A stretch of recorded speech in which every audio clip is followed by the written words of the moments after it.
নমস্কার, আপনারা দেখছেন রূপম টিভি।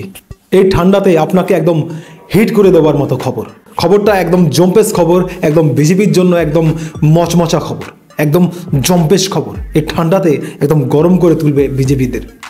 খবরটা একদম ভাইরাল হয়েছে, খবরটা প্রচণ্ড ভাইরাল এবং খবরটা সত্য হওয়ার সম্ভাবনা 100% রয়েছে।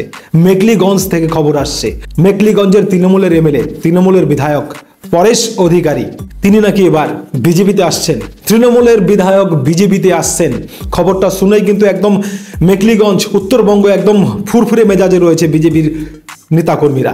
খবরটা একদম ভাইরাল, উত্তরবঙ্গ জুড়ে কান পাতলে শোনা যাচ্ছে মেখলিগঞ্জের তৃণমূলের বিধায়ক এবার বিজেপিতে আসছে। হ্যাঁ, একদম সঠিক শুনছেন, মেখলিগঞ্জের তৃণমূলের বিধায়ক এবার বিজেপিতে আসছে।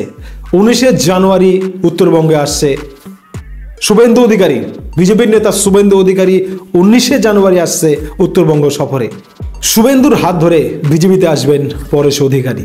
পরেশ অধিকারী সাঙ্গ পাঙ্গু নিয়ে একদম অনুরাগীদের নিয়ে বিজেপিতে আসবেন, একদম পাকা খবর হয়ে গেছে। এই খবরটা মোটামুটি একদম জম্পেশ।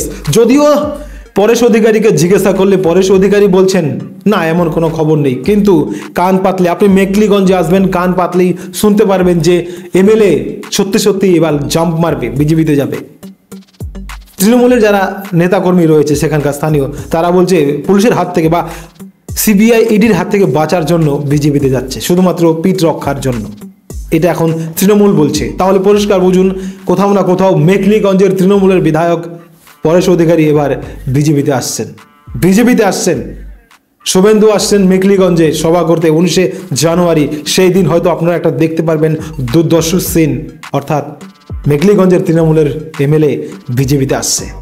মোটামুটি কনফার্ম হয়েই গেছে, এখন সময়ের অপেক্ষা। এইভাবে লোকসভা আসতে থাকবে, দল বদলের খেলা চলতে থাকবে। খবর ভালো লাগলে সাবস্ক্রাইব, লাইক, শেয়ার করবেন। জয় হিন্দ।